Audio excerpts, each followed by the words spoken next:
"He's just a waiter," my son-in-law announced to the wedding guests, pointing at me as if I were beneath his world. The guests nodded while I quietly refilled their glasses. Then someone gasped, "My God, he's on TV." Michael's champagne glass slipped from his hand. That single moment shifted everything. Before we go on, please subscribe to the channel and share in the comments where you're watching from. The gift box felt heavier than it should as I stepped into Michael's marble foyer, bright, sharp-edged, cold. Sophia came from the kitchen, her smile warm but tense. "Dad, you made it." She kissed my cheek, eyeing the box. "What's that?" "Grandfather's watch," I said, keeping my voice steady. "Thought you might want it for the wedding." Michael entered from the living room, wine glass in hand, inspecting me like I'd tracked mud onto his Persian rug. His eyes paused on my pressed khakis and polo shirt.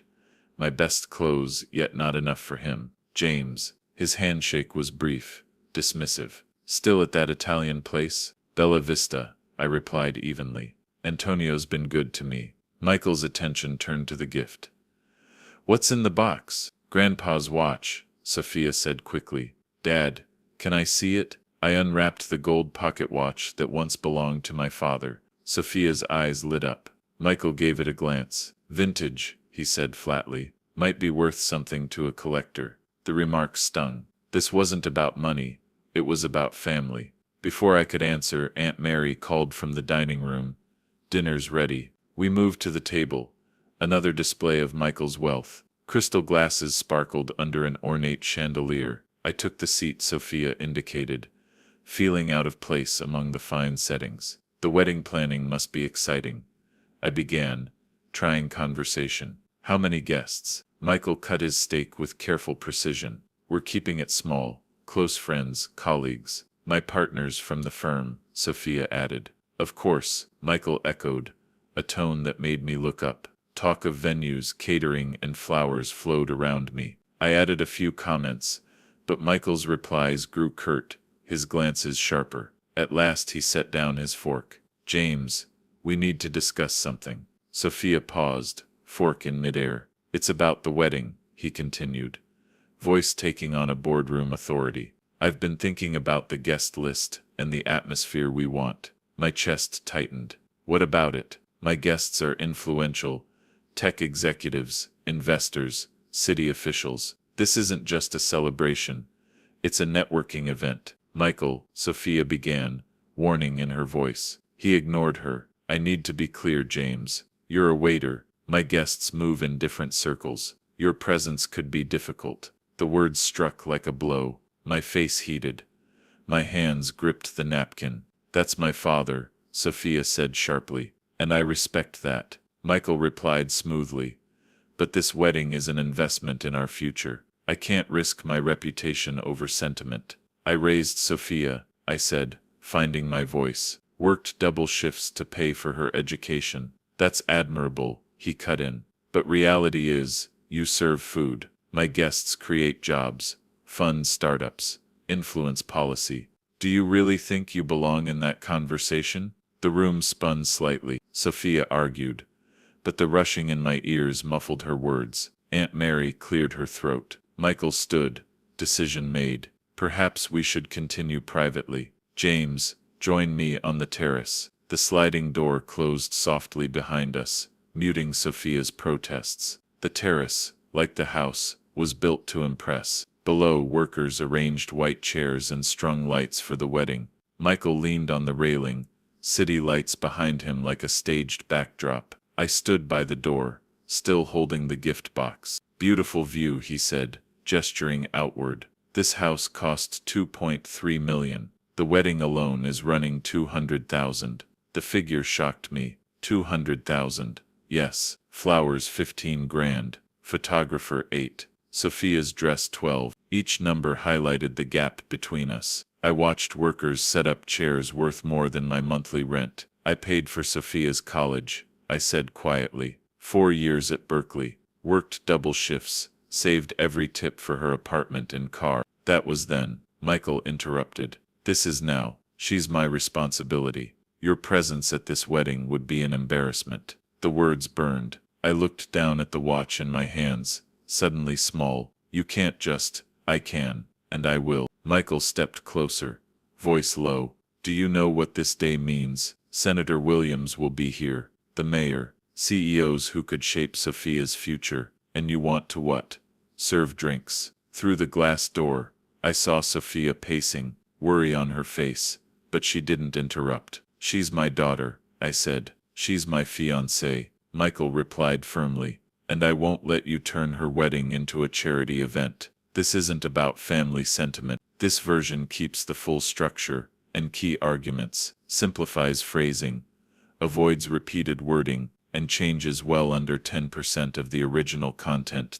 James, this is about protecting what matters. Below us the workers had nearly finished, row after row of white chairs facing the altar where my daughter would marry, and where I wouldn't be allowed to sit. Fine, I said quietly. I won't come. Michael's face barely moved, but a flicker of satisfaction showed in his eyes. I'm glad we understand each other. I turned toward the door. My reflection in the glass looked older, smaller. Behind me, Michael stayed at the railing, already planning which important guest would occupy the seat meant for me. James, his voice stopped me. Leave the watch. Sophia shouldn't have reminders of complications. I paused, hand on the door handle. The gift box felt heavier than ever. Without looking back, I stepped inside, passing Sophia's worried eyes and Aunt Mary's concerned glance. I reached the front door before Sophia caught me. Dad, wait. It's fine, sweetheart. I kissed her forehead, still holding the unwrapped watch. Congratulations on your engagement. I walked to my car without turning around, the weight of Michael's dismissal settling like winter cold. The drive home took me through three worlds: Michael's manicured neighborhood with its gated entries, the quieter middle-class suburbs, and finally my own block of crowded apartment buildings. My place had no doorman or marble foyer, just a worn lobby lit by harsh fluorescence and mailboxes with chipped paint. I climbed 2 flights, each step heavier. Inside my one bedroom, silence greeted me. No expensive art, no crystal under designer lights, only photos of Sophia, graduations, birthdays, Christmas mornings, times when money was tight but happiness abundant. I set the watch box on the kitchen table. Grandfather's watch had passed through 3 generations of Collins men. Worth something to a collector, Michael had said, as if value were only money. I pulled the old calculator from a drawer of bills and coupons and started adding Sophia's tuition, $42,000 a year. Room and board, $18,000 annually. Car down payment, $3,000. Security deposit, $2,000. The numbers blurred. More than $200,000. Earned 1 table and 1 tip at a time. 20 years of double shifts and sore feet. Polite smiles for people who barely saw me. My phone buzzed. Sophia. Dad, her voice thick with tears. I'm so sorry about tonight. It's okay, sweetheart. It's not. Michael had no right. You should be at my wedding. I closed my eyes hearing her pain. Sometimes life isn't fair, Sophia, but I'll find a way to be there. How? He meant it. He won't change his mind. Through my window I saw the city lights, Bella Vista among them. The restaurant where I'd worked 15 years, unseen in black vest and white shirt, serving guests who never learned my name. Don't worry about it, I said. Just be happy. That's all I want. After we hung up, I sat in the growing dark replaying Michael's words. You serve food for a living, as if that made me less worthy to witness my daughter's wedding. I opened my closet and took out my work uniform. Black pants, white shirt, black vest. The outfit that paid for Sophia's life now felt different, not servitude, but armor. Michael was right about one thing. I am a waiter. But he forgot something. Waiters are invisible. We move through big events, serving the powerful, hearing their private conversations, present but unnoticed. I held the black vest up to the light. Tomorrow I would call Antonio and ask a favor, not as James Collins, father of the bride, but as James Collins, experienced server who knows how to disappear in a crowd.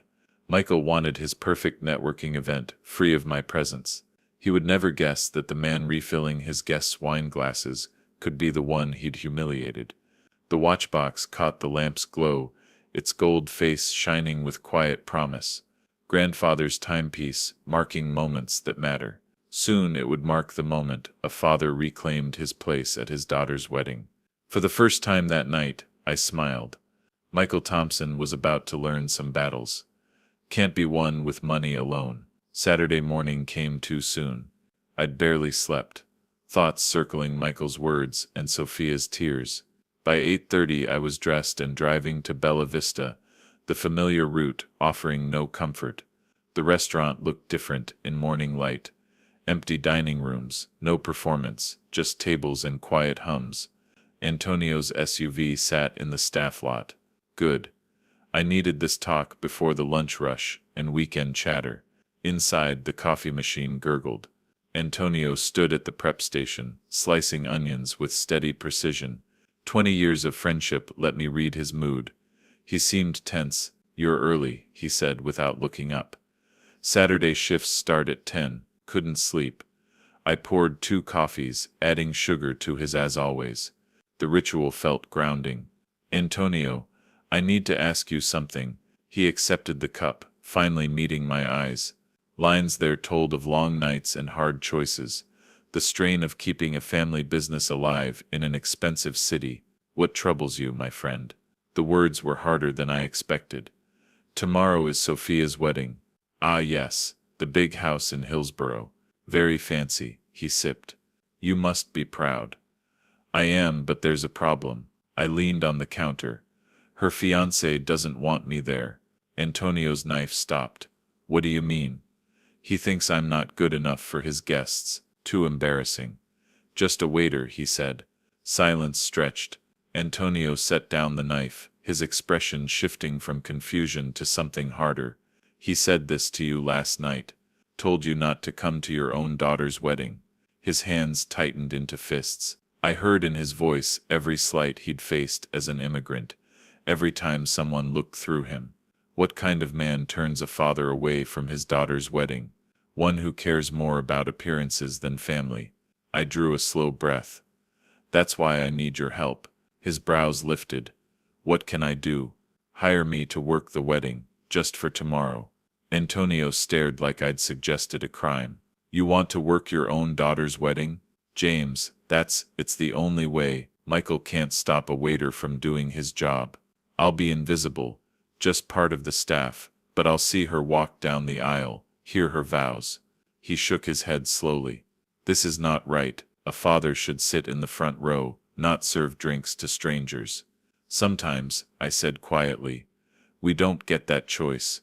This rewrite keeps the full structure and key arguments, simplifies phrasing, avoids repeated wording, and stays well within the 10% change limit. What should be? We take what we can."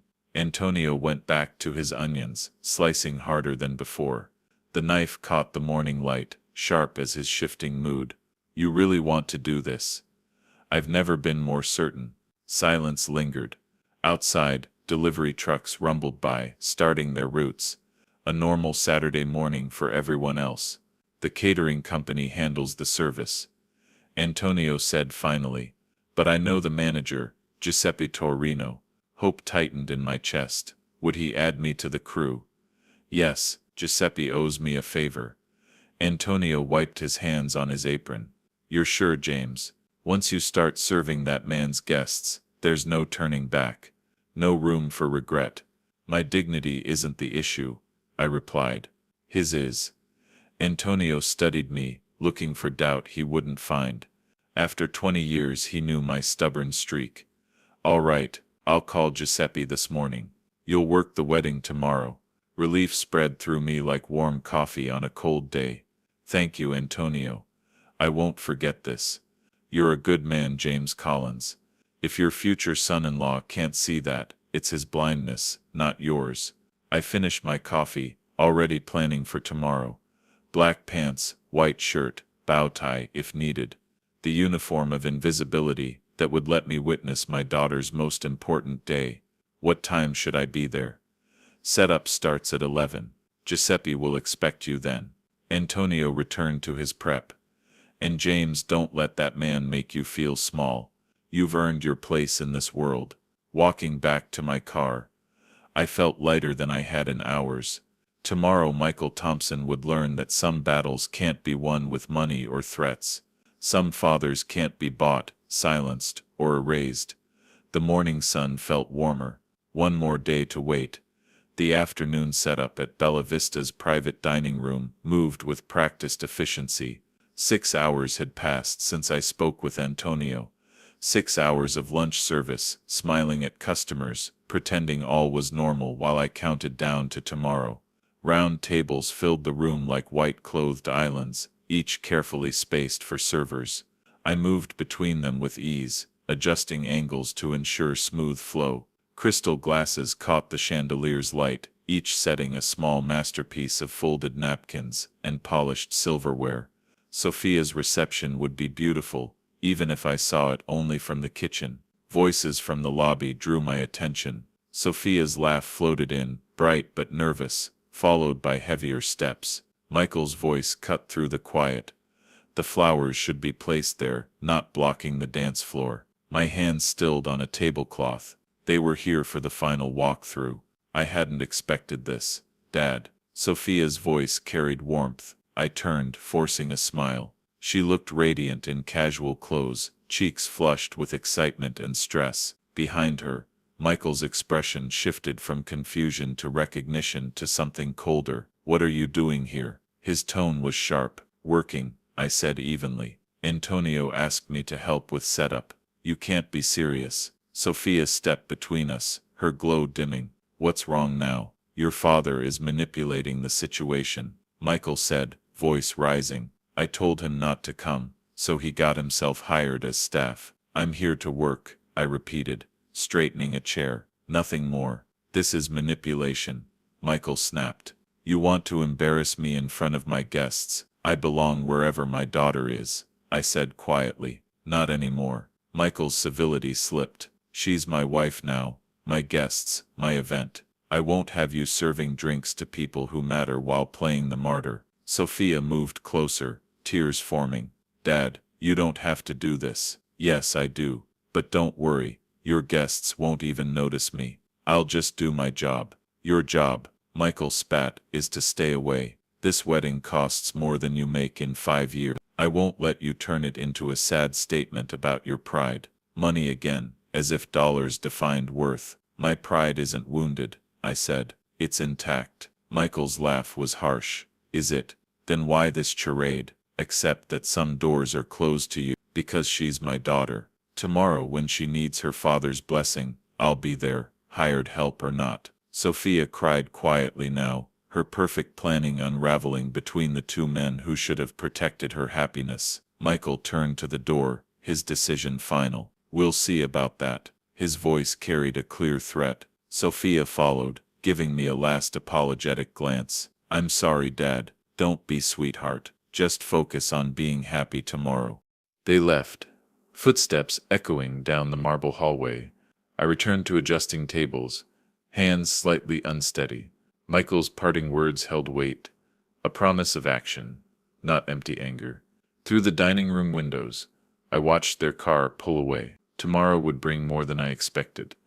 But tonight I finished preparing the room where my daughter would begin her new life. Whatever Michael planned, I was ready. Evening shadows stretched across Bella Vista's dining room as I polished the last piece of silverware. Tables stood in neat formation, each place setting ready for tomorrow's guests. 4 hours had passed since Michael left. 4 hours of steady work that kept my hands busy and my mind turning. The kitchen doors swung open. Antonio stepped out of his office, his serious look tightening my stomach. Something had shifted in the past hour. James, my friend, his voice held weight. We need to talk. I set down the silver spoon I'd been polishing. What happened? Antonio pulled out a chair, lowering himself into it like a man carrying bad news. He rarely sat during work hours. Your son-in-law came back. My hands froze. When? About an hour ago. Drove up in that expensive car. Walked in like he owned the place. Antonio's face hardened. He made me an offer he thought I couldn't refuse. The words felt like cold water. Michael hadn't accepted defeat earlier. Of course he hadn't. Men like him never give up control. What kind of offer? Antonio leaned forward, voice low. $5,000 cash if I don't let you work tomorrow. The amount stunned me. More than I made in 2 months, enough to help Antonio's struggling restaurant. The casual way Michael named it showed his desperation. What did you tell him? I told him principals aren't for sale, Antonio said, eyes flashing. Then he got angry. Talked about health inspectors, liquor licenses, and how many officials he knows. My chest tightened. Michael wasn't only offering a bribe, he was threatening Antonio's livelihood, a business built over 20 years. Antonio, you don't have to. Stop. He raised a weathered hand. You think I lasted 20 years by backing down? Your son-in-law made a mistake. He showed me who he is. Antonio's quiet intensity was more powerful than any raised voice. What else did he say? That you're obsessed, unstable, that letting you work would endanger his guests. Then he offered 10,000, like I'm some immigrant who doesn't understand American values. The full picture came clear. Michael wasn't just embarrassed. He was afraid of what I might do or say in front of his guests. His grip on control was slipping. I'm sorry he threatened you. Threats? Antonio gave a humorless laugh. Let him try. I have friends too. Not rich ones, but loyal ones. I resumed polishing silverware, the motion helping me think. Michael's desperation ran deeper than pride. It was about control and keeping his image intact. So, what happens tomorrow? You work, Antonio said firmly.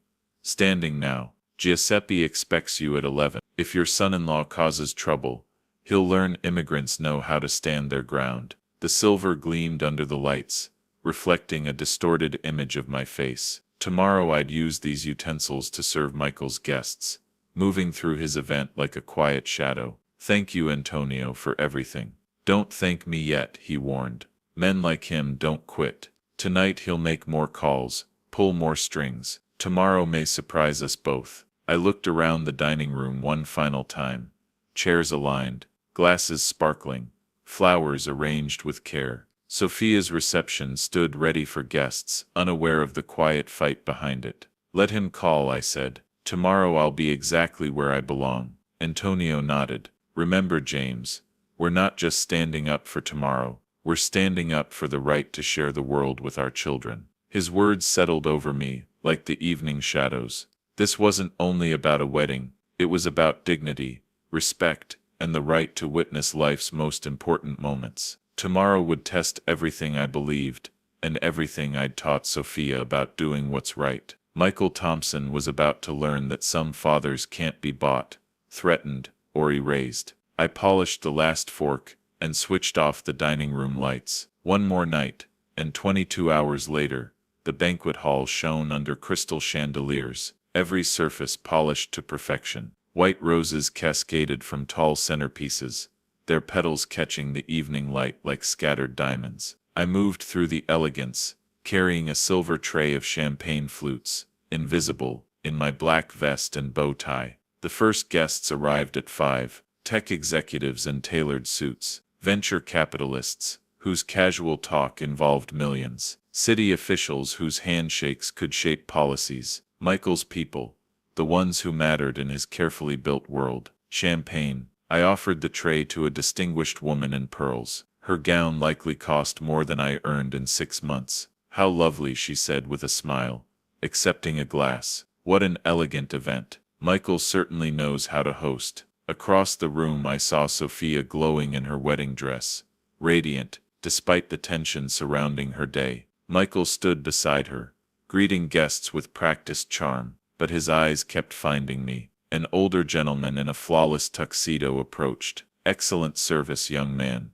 Very attentive. Thank you, sir. Would you like an appetizer? He chose a salmon canapé. You carry yourself well. Not many waiters show such natural grace anymore. The compliment warmed me more than expected. Natural grace. If only he knew it came from years of practice, learning to move unnoticed in rooms like this. James has worked with us many years. Antonio's voice came from behind me. One of our best. The gentleman nodded approvingly. It shows true service is a rare art. Michael's laugh carried across the room, but it sounded forced. His glances toward me grew frequent, each one measuring when I might falter, when the pressure might break me. A young woman in a striking blue dress approached. "Excuse me, could you help my grandmother to her seat? She's having trouble with her walker." Of course, I set down my tray and offered my arm, guiding the elderly lady between tables. Her grateful smile reminded me of moments long ago when courtesy wasn't training,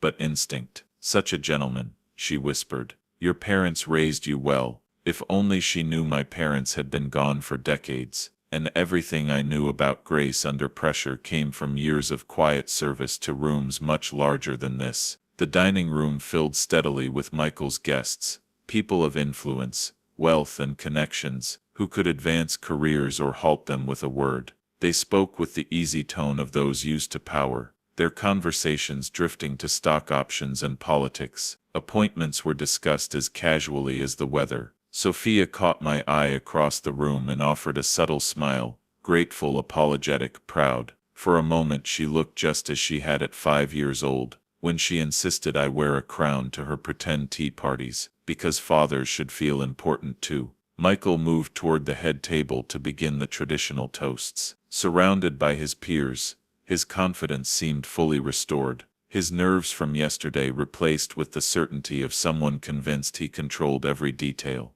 I refreshed champagne glasses, making sure everyone was ready for the formal ceremony. The crystal chimed softly as glasses touched, a gentle music of celebration. At the head table, Michael tapped his glass with a silver spoon, drawing the room to silence. "Ladies and gentlemen," he began, his voice clear and steady, "thank you for sharing this evening with Sophia and me. We are surrounded by those who matter most, colleagues who've built this community, friends who've supported our journey, family who shaped our values." Applause followed as Sophia beamed, radiant with bridal joy.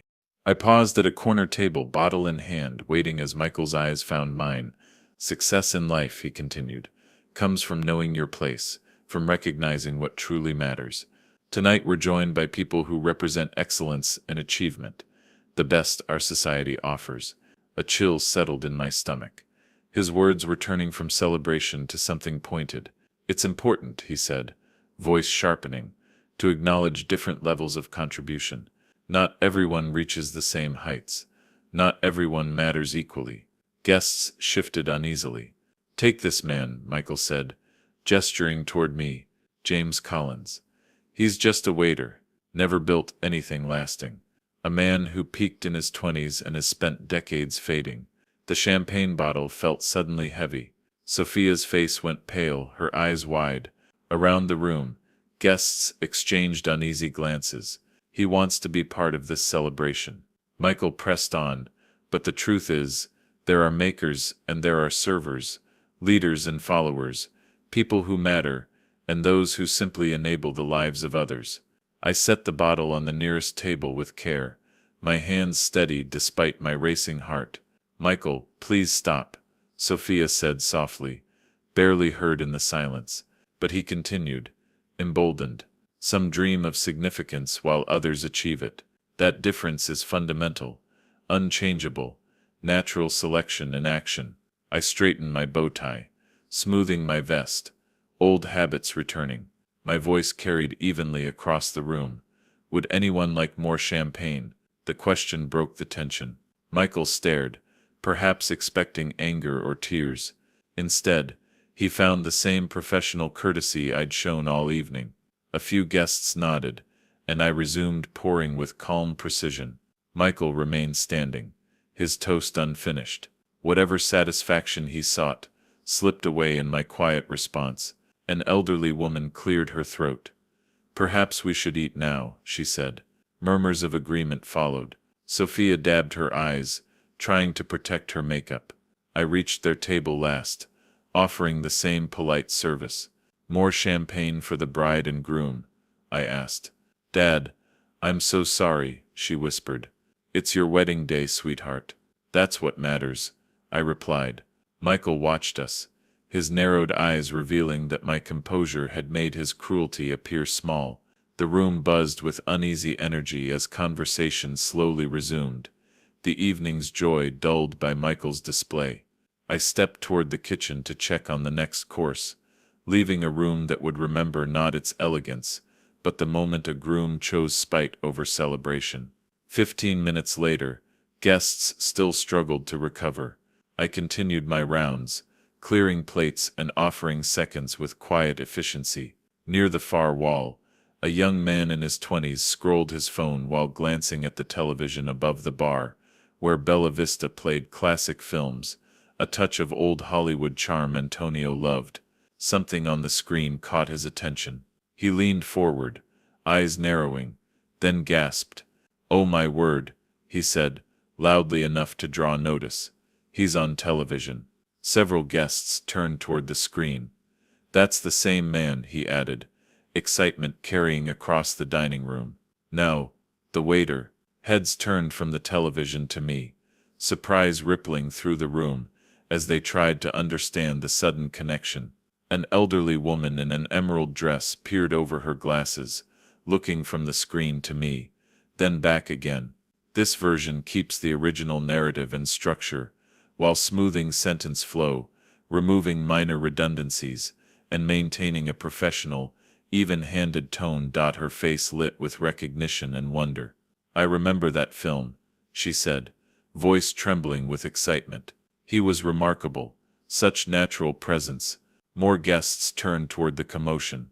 The television showed a young man in a naval uniform, his face earnest and hopeful as he spoke to someone off camera. The image was clear despite its age, every detail sharp under the restaurant's lighting. "That's definitely him," another voice confirmed. 30 years younger, but absolutely the same person. I felt the weight of every gaze in the room settle on me like a spotlight. The quiet anonymity I'd kept all evening vanished, replaced by the exposure I'd avoided for decades. Michael's champagne glass slipped, striking his plate with a sharp crack. His face went pale as he stared between the television and me. "Ladies and gentlemen," the excited young man called out, now standing, "we have a genuine movie star serving our champagne." The revelation spread quickly. Guests reached for their phones, searching movie databases and streaming services. Older attendees shared memories of seeing my films in theaters, voices bright with nostalgia. James Collins, one woman read aloud from her phone. 7 major films between 1988 and 1995. Golden Globe nomination for Atlantic Crossing. Sophia pressed her hands to her mouth, eyes wide with understanding. She was seeing her father's sacrifices with new clarity, realizing what I'd given up for her future. I kept clearing the table in front of me, my movements steady despite the scrutiny. On the television, the young man delivered his lines with conviction while the older man quietly worked. "Why didn't you ever say anything?" a guest asked respectfully. I looked up, meeting his gaze with the same calm I'd maintained all evening. "Tonight isn't about me." The simple reply deepened the room's attention. Here was someone once celebrated on screen, now serving champagne without asking for recognition. Michael stayed frozen at the head table, his plans for control unraveling. The man he'd dismissed as insignificant was revealed as someone who had already achieved the acclaim Michael craved. Around the room, phones lit up as guests searched for clips and photographs, eager to connect their discovery with the quiet server who had impressed them all night. The television kept playing, indifferent to the stir it caused. Whispers swirled. 7 films, Golden Globe nomination. I saw him in theaters. The excitement spread like ripples on a pond. I set my tray on a nearby table and slowly untied my apron. The simple gesture felt significant, like removing a long-worn costume. Beneath it, my white shirt and black vest remained, but something had shifted. "Yes," I said clearly into the quiet. "That's me in the film. I was once an actor." The admission seemed to release the room's breath. Guests leaned forward, drawn by the calm confidence in my voice. "But when Sophia was born," I continued, glancing at my daughter's tear-streaked face, "I chose family. I chose love over the spotlight, and steady work over uncertain fame. I've never been ashamed of honest work that supported my daughter's education and future." Sophia pushed back her chair and came toward me, her wedding dress brushing the tables. Guests stepped aside to let her pass. "Dad," she whispered, her voice breaking, "why didn't you tell me?" I took her trembling hands. "The past doesn't define us, sweetheart. What matters is that I'm here with you on the most important day of your life." Tears streaked her cheeks. "You gave up everything for me." "I gained everything," I corrected. "A daughter who became an extraordinary woman. 28 years of watching you grow and succeed. No role could have given me that." The room had fallen silent. Even the kitchen staff had gathered to watch. An elderly man near the windows stood first. "You're a true gentleman, sir." That broke the stillness. Guests rose, their applause starting softly, but growing strong, until the entire room stood, celebrating, not a former celebrity, but genuine character. "To James," someone called. "To real men who choose family," another added. The applause continued, warm and sustained. I looked around at faces that had witnessed my earlier humiliation and now showed only respect. Sophia embraced me, her veil draping over us both. "I'm so proud to be your daughter," she said. At the head table, Michael sat pale and silent, his champagne glass forgotten. He had tried to belittle me and now faced the lasting memory of that choice. As the applause faded, guests approached with warm handshakes and smiles, recognizing not a server but a man of substance. "Mr. Collins," a young woman said, "I just found clips from Atlantic Crossing. Your performance was incredible." "Thank you," I replied simply, "but tonight belongs to Sophia and Michael." The mention of his name seemed to stir something in the groom. Michael stood slowly, his movements cautious, like someone entering unfamiliar territory. Our eyes met and I saw something unexpected, genuine remorse, the first break in his careful facade. The celebration carried on, but I stepped aside, seeking a quiet moment. 2 decades of privacy made the sudden attention overwhelming. At the bar I poured a cup of Antonio's coffee, the familiar aroma steadying me. "James Collins, you magnificent old fraud." I turned to see Frank Morgan, grinning broadly, silver hair perfectly styled. "Frank," I set down the coffee and embraced my old friend. "Sophia invited me weeks ago," he said. "She mentioned her father worked here but never said it was the James Collins. Imagine my surprise seeing you behind a serving tray." "I'm not hiding," I said. "I'm working. James, do you realize your films still air? Atlantic Crossing is a cult classic. Young actors study your performance. There's even talk of a documentary about actors who stepped away at their peak. You're always mentioned." The news felt surreal. While I'd been serving tables, others were analyzing work I'd done 30 years ago. "That's kind, Frank. But my life is here now with family and work that matters." Frank studied me. "You're really content, aren't you? Serving tables when you could be acting again." Through the doorway, I saw Sophia mingling with guests, her face bright with pride. Michael remained at the head table, still processing the night. "More than content," I said. "Fulfilled in ways I never was on stage or screen. But the opportunities, James. Character actors are in demand." Frank paused, then smiled faintly.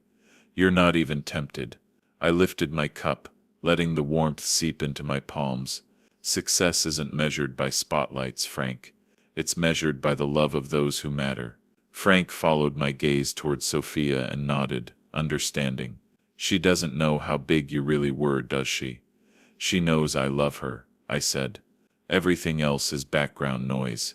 Frank chuckled with respect. "You always had your priorities straight."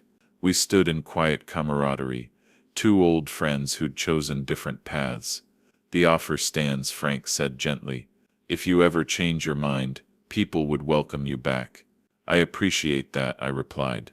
"But my performing days are behind me." Frank nodded, sensing this was true contentment, not hesitation.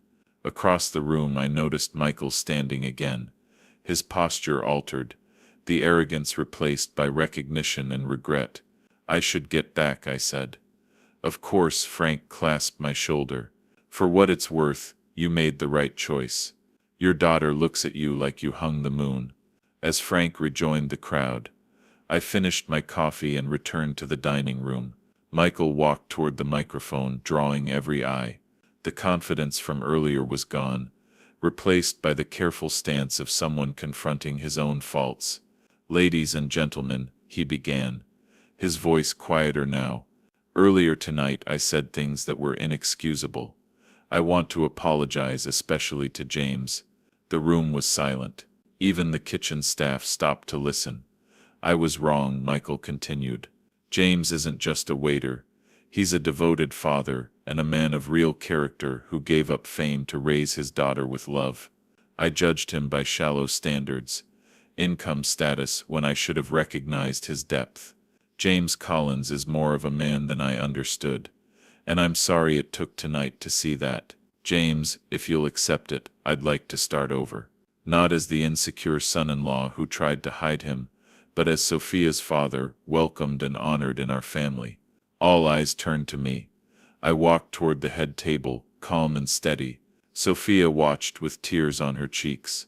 "Thank you, Michael," I said clearly. "Family matters most. Everything else is noise." I extended my hand. He grasped it with both of his, bridging the distance his earlier cruelty had created. "I was threatened," he whispered, just loud enough to hear. "I feared you'd make me look small." "You did that yourself," I replied softly. "But we can move forward." Sophia joined us, her dress flowing like clouds. She wrapped her arms around us both, forming a circle of reconciliation that had seemed impossible an hour before. "I love you both," she said, her voice full of joy. Applause erupted, this time sincere. Guests stood, raising glasses in spontaneous toasts to James, to family, to real character. Antonio stepped from the kitchen, his weathered face bright with satisfaction. Michael turned back to the crowd. Tonight was meant to celebrate love and new beginnings. I now see that love means honoring those who shaped the woman I'm lucky to marry. He lifted his glass, to James Collins, actor, father, and the man who taught my wife that true success is putting family first. The toast echoed warmly through the room. The evening transformed from a display of wealth to a celebration of authentic values. Sophia took my arm as dinner ended, and the dancing began. "Will you share the father-daughter dance with me, Dad?" "Always," I said. As we stepped onto the dance floor, I caught my reflection in the wall mirrors, still in my waiter's vest and bow tie, yet somehow different. Not like hired help, but like exactly who I was. A father celebrating his daughter's happiness. The music swelled, and we danced while guests formed a circle around us. Michael watched with a genuine smile, his earlier arrogance replaced by gratitude. Frank lifted his glass in a quiet salute to a man who chose love over fame, and found both in the end. If you enjoyed this story, please like the video, subscribe to the channel, and share your thoughts in the comments. To hear the next story, click the box on the left. This version keeps every essential moment and argument intact, streamlines wording for clarity, and preserves the original structure while maintaining a neutral professional tone.